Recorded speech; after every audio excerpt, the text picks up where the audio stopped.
Lubomila Jordanova, founder and CEO of Plan A, and Achim Hensen, co-founder of Purpose. So welcome to the stage.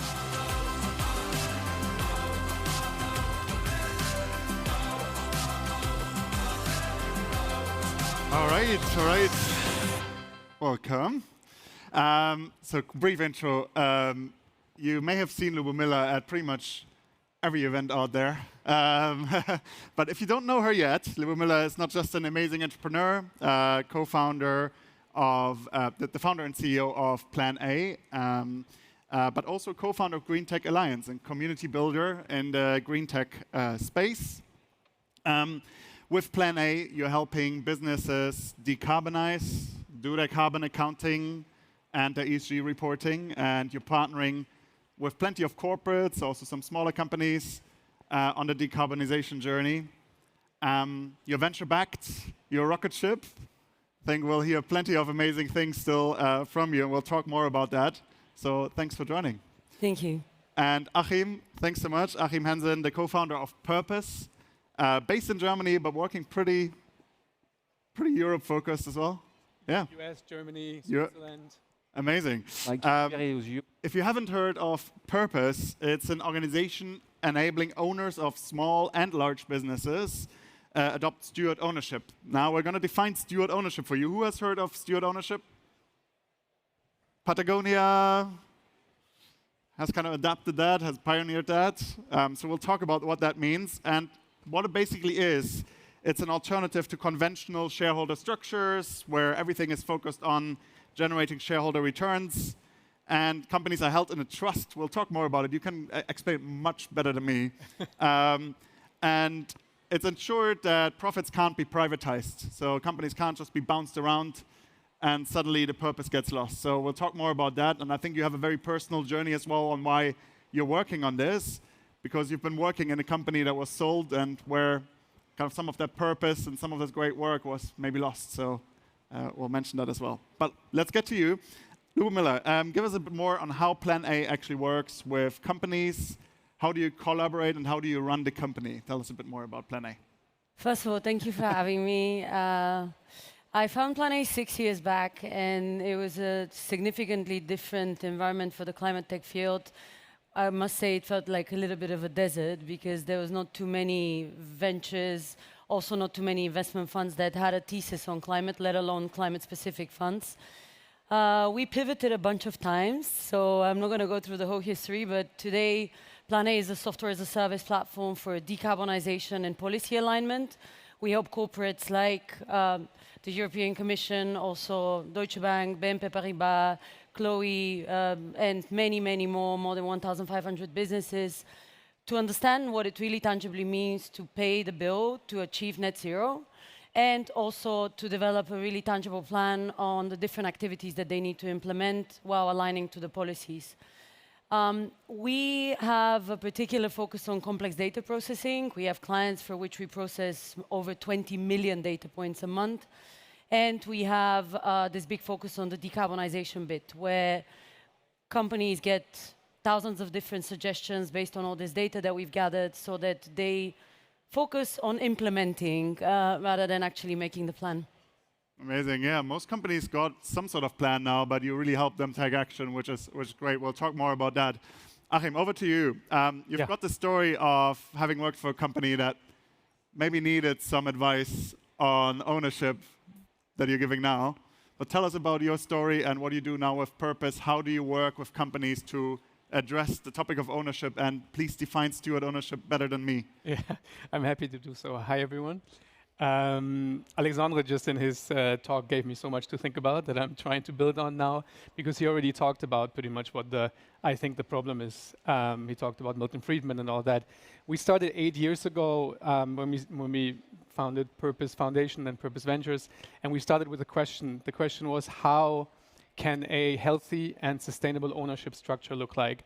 We came from different perspectives, different motivations, why that was important for us. I think we heard the importance of the structure of the business in Alexandre's talk, and the importance of questioning what the role of profit is, and what it is there for.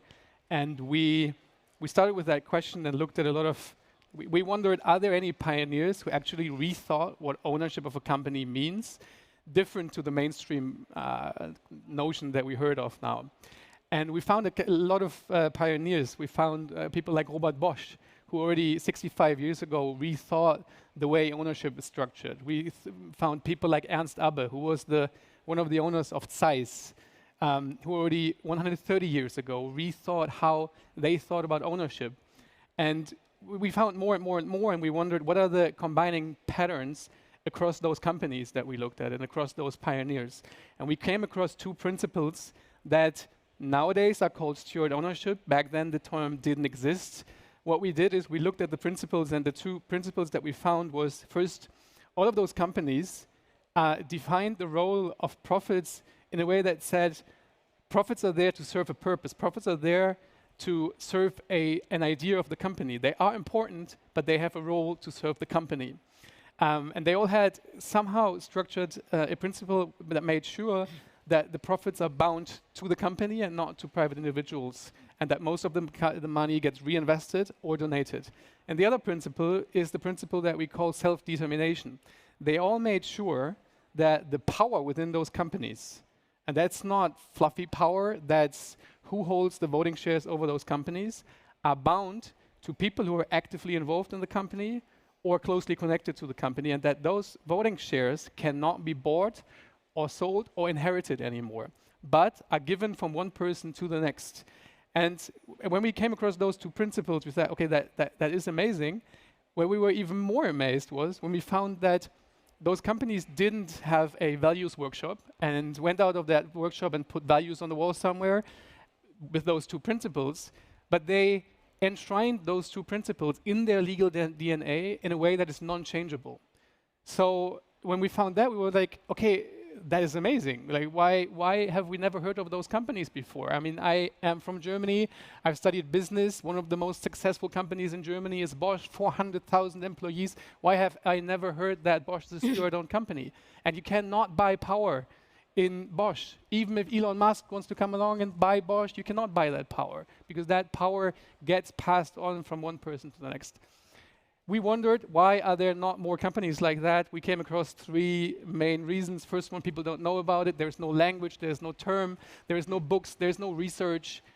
Second, even if you want to do it, it's really complicated to do it. Bosch took 20 years and 40 lawyers to come up with that structure. That cannot be true. I cannot tell a startup founder to take 20 years to do that.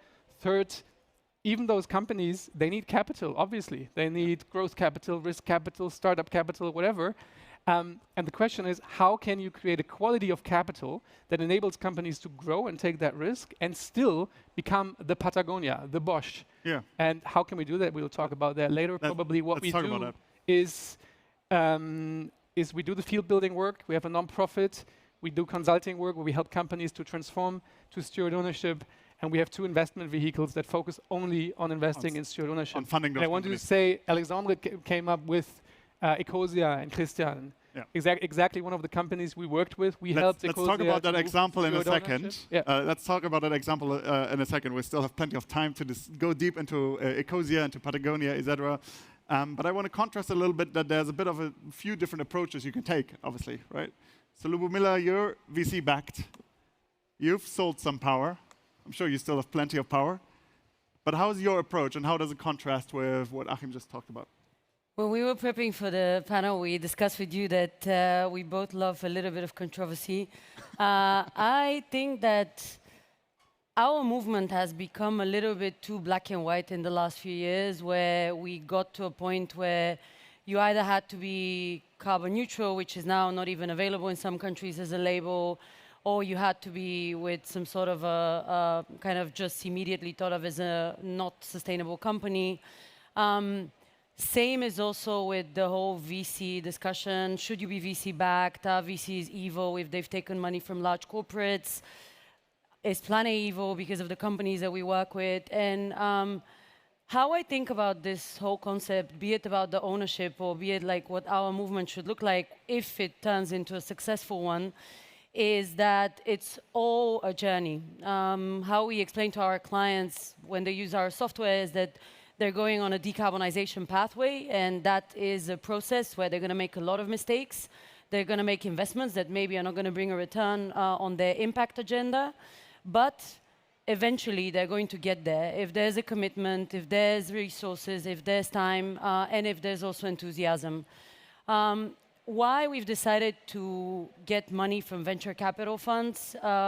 Because I truly believe that the model that has brought us to this point, which is not a point where we are happy with the health of our planet, has not always been bad for us. We've seen so much progress. We've seen so much innovation. All of us have gone through education in one form or another. And all of this has been thanks to the progress that we've made as a society.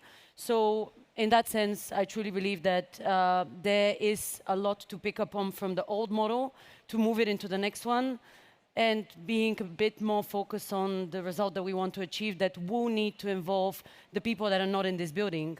And also the industries that are not in this building, even more so in the sense that they need to wake up to the reality that they have a responsibility. So we've not gone for this kind of a model, not because we don't believe in it. It's more that we want to bring also those that maybe come from the old economy into the new one. Do we need both, or should we all strive towards that direction? Of course we need both. I think the more options we have, the better aligned we can become to one another. It's not black and white. We should have the allowance for solutions to be imperfect until we get perfect. There's no way for an individual or a business to become sustainable if they don't test their capacity to challenge themselves. Some people don't like to eat meat because of sustainability reasons. Others love to eat meat, and then they feel guilty. They cut on something else. It's an individual journey for a business or an individual. Got it. Achim, maybe on that, what would you do to convince Lubomila to join your movement as well? I'm not sure if I Public even want to or should convince her, because I don't see the big controversy, because what she's saying is be careful that there is no right or wrong. And the interesting thing is, I personally, and what we do, we've never done that. We've just said, guys and girls, let's not forget that there's an even older model of entrepreneurship that we forgot about. Business and entrepreneurship and economy is not what we think it is today in this monoculture. The version of entrepreneurship that I talked about is a lot older than the monoculture of how we finance and think about companies today. And my pledge is, let's move away from a monoculture to a permaculture of entrepreneurship. And there's one very important piece missing in there, which is different notions of ownership, because we are so not used to talk about ownership. It seems like when you start talking about ownership, you're a communist or a hippie or whatever, but it's one of the most fundamental questions that I think an entrepreneur has to ask themselves, because it asks the question, who should have power, why? Who should get money, why? And I'm not saying there's right or wrong. I'm saying it's extremely important that you know the flavors of ice cream before you walk in an ice cream parlor and pick one. And I think we don't anymore. And we are not used to having that discussion. But it's interesting that, because I get that a lot, that people say, but there's no right or wrong. No, there isn't. But there is, let's talk about where the differences are, and that there are businesses who see profit as a means to an end, and a means to an end that is tied to the company. And there's companies who see profit as the end goal that should be externalized. It's not right or wrong. It's just two very different versions, and I have a preference. I know what company I want to buy from. I know what company I want to invest in. I know what company I want to work in. I want to start. And it's so fundamentally more different to do that today, and I think that's sad, because it needs more permaculture. I think that's where the true importance to talk about is, not create polarity where there is none. Lubomila, where do you think we are on the journey? I mean, you've been around for a little bit. You've pivoted, as you said. And when you started Plan A, the environment was quite different as well, right? So where do you think we've came from? Where are we now? And how do you want to push us further towards an economy that's truly environmentally and socially impactful and focus on those factors? Working on climate is an emotional roller coaster, because the more you dive into the details and you learn about the science, the more concerned you become, but also in a way empowered, because you have a responsibility to use this knowledge for good. And 2016, when I kicked off my kind of knowledge gathering, I felt a little bit overwhelmed because it felt like there was a lot of different stakeholders that were all trying to point fingers at others. Individuals would say governments need to fix it, governments would say businesses need to fix it, scientists would say everyone needs to fix it, we've already told you that for a long time. And from today's perspective, I feel like there's definitely a lot more alignment. There's definitely a lot more public awareness that you cannot greenwash and not anticipate to be caught. And finally, there's a lot more technology that has been scaled that demonstrates that we, with humility in mind, can also tackle the issue with a lot of systemic implementation of all these solutions that are also sitting here. The biggest challenge that I still see at this point is education.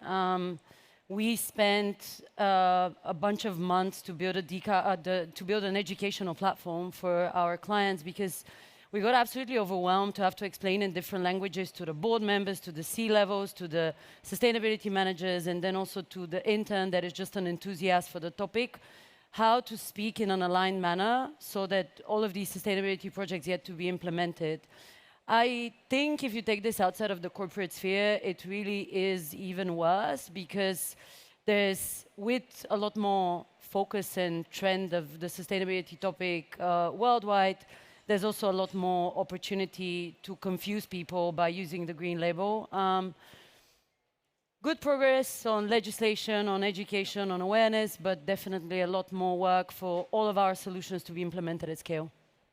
You work with owners primarily, but what's their journey? I'm sure when you started Purpose, people were much more confused by what steward ownership even is. That term didn't even exist. Yeah.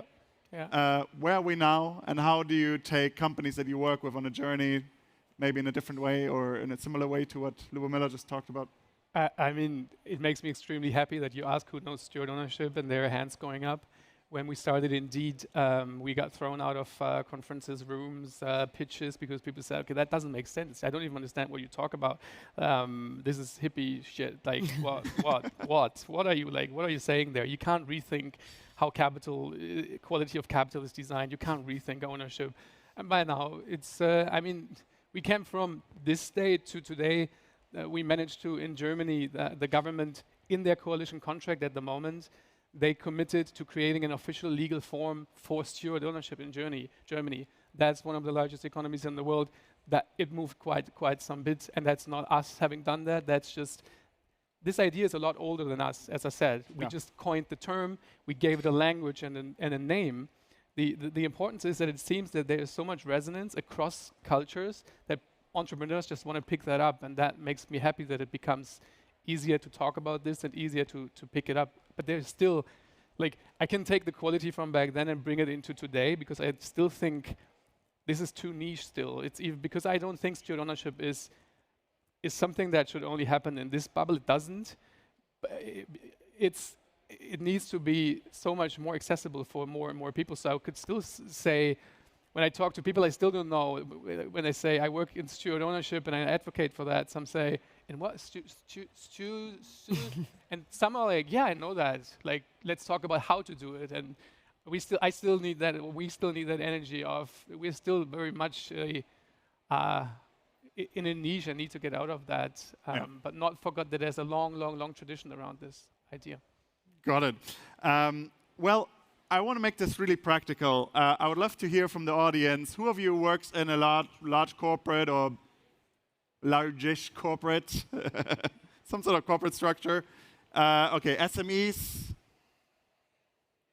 startups, technology startups. Yeah, all right. Government. All right, couple, two. There we go. The regulators in the back. All right. So I'd love to make this practical for you as well. If we think about, mainly business leaders in the audience, founders, you're both founders, and you work with corporates, you work with large companies and owners. What's like the practical advice for people in the audience to take something away from this session, either to kind of be part of this change towards impact-driven capitalism? What's your 2 cents on that, Lubomila? I would love to take an example of 2 companies that we work with. One is Chloe, which is one of the biggest fashion conglomerates in France, part of a private equity-owned group that invests also in jewelry and others. And their journey actually kicked off with a sustainability team. Then they got a chief sustainability officer, but that person was without say, so to say, in the board until she wasn't clear on the plan that they were going to implement. And we started first working with them on a very small use case of what they specifically were looking to assess, which was their scope 1 and a small portion of 3 emissions. And the second step that we took after we did this assessment was actually that I went to the board and I spoke to them, giving a clear mathematically backed view on what is the return on investment to decarbonize in comparison to offsetting, in comparison to no action. And that essentially unlocked a significant budget for decarbonization because it became evident that if you continue on the trajectory to offset, you're likely to basically dry down a lot of your revenues in projects that maybe are not necessarily clear in their impact. As we've seen in the last few months, there's been quite a lot of issues. What this then ended up unlocking was an additional use case where now all of their suppliers are collecting their data through the Plan A platform to report back to Chloe. And what this is there to demonstrate is that there's no straightforward path for a business to kick off their sustainability journey. And there's a lot of different stakeholders that you need to involve in order for decisions to be made. And also, there's a lot of learnings that are needed down the line. I'll use an example that is not related to anyone buying anything from us, and that's the Plan A journey. So in Plan A, we obviously have our own software to use to assess our emissions, but we have actually a team of 10 green champions. And what they're doing is we literally have a weight in the office to calculate how much kilograms of plastic do we have per week. We have a monthly report where people need to report through our platform about their commute patterns. If you don't have our platform, you can also do it through a spreadsheet. And essentially, like, we've kind of embedded into the culture of the company that obviously sells this kind of product, the idea that we need to walk the talk as well. This has opened up a lot of Pandora boxes because it turned out that, you know, there was a lot of people that eat meat in the company, and they didn't know about the impact of meat, even though they work on sustainability as scientists and so on. Did anyone convert? I cannot confirm, but I definitely can confirm that there's been a lot of change of minds on why you should be sustainable while working on sustainability. Let's dive a little bit deeper. I'd love, Achim, your view on this. I think it's so easy to fall into the pattern of, oh, Lubomila wants all of us to be vegans, or Achim wants all of us to be embracing communism. I'm exaggerating.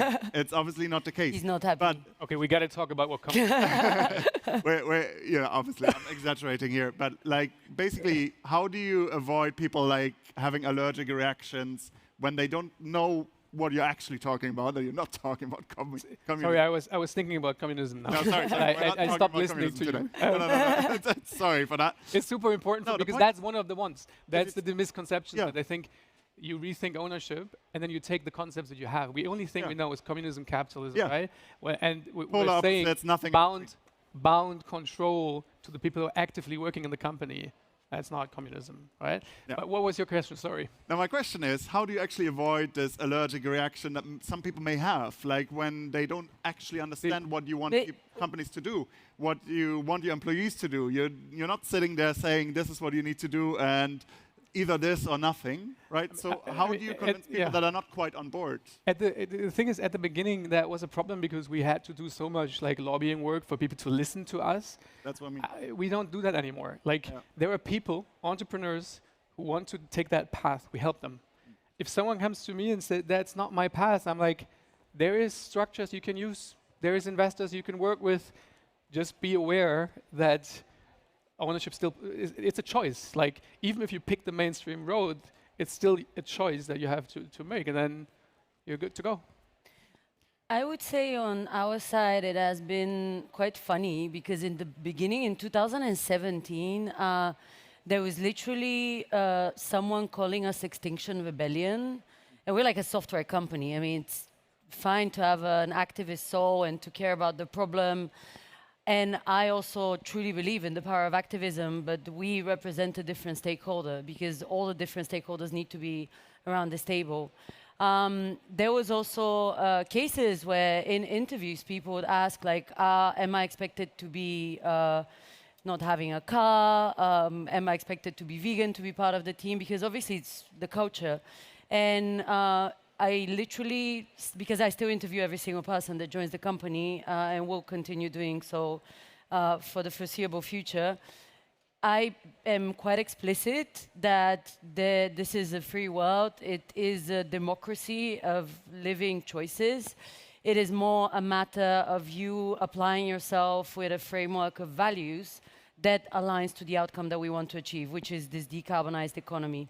If you want to eat meat, eat meat. If you want to eat vegan something, do it, but not at the cost of feeling guilty, because you don't get your work done if you're feeling guilty. I want to say one more thing, because what you're aiming for here, I think, is the morality question, kind of like what's the right moral, what's the wrong moral, and this is happening a lot in the world at the moment, I think, in the now bubbles especially. What is important for me to say is that steward ownership in itself doesn't apply any content valuation in terms of this is the good content, this is the bad content. It simply talks about the quality and offers an option. And yes, I have a preference, and I can go on for hours what the benefits of that are and why I do think it is needed to come to the changes that a lot of people in this community aim for, because I do not think that we can cure the wounds that we've created with that system using the same system. I do think that we need to change how power structures are thought about, and I do think we need to change the economic thinking behind that, and ownership is at the core of that. So I'm not, like, I do have a very strong opinion there, but I'm not telling you to do that. You're not dogmatically We're on the same preaching. team, so it's okay. And I think that's the amazing thing about both of you and about this place as well. Like, we are pragmatic as well. Like, we got to deal with reality. We got to work with people, and we're going to take them on the journey with the different approaches that we're taking. So to wrap up, before we wrap up, I would love to ask you one last question, which is one thing I would like to hear from each of you, one thing that worries you about the state of impact at the moment, and one thing that makes you excited and hopeful and optimistic. Lubomila. So one of the things that drives me the most in my life is sense of humor, and that's provoked by nice conversations, nice situations, funny animals as well. And I feel like... What's a funny animal? I don't know, today I saw a photo of a mink, and I had forgotten how a mink looks. I invite all of you to check out minks. Google mink quickly. Mink, like, it's super cute. But what I feel like, joke aside, is missing in our movement at the moment is this positivity, sense of humor. We should feel empowered by the fact that we're working on the biggest issue that humanity has, without crying all the time, without feeling disempowered because the system that we have at the moment is not functioning.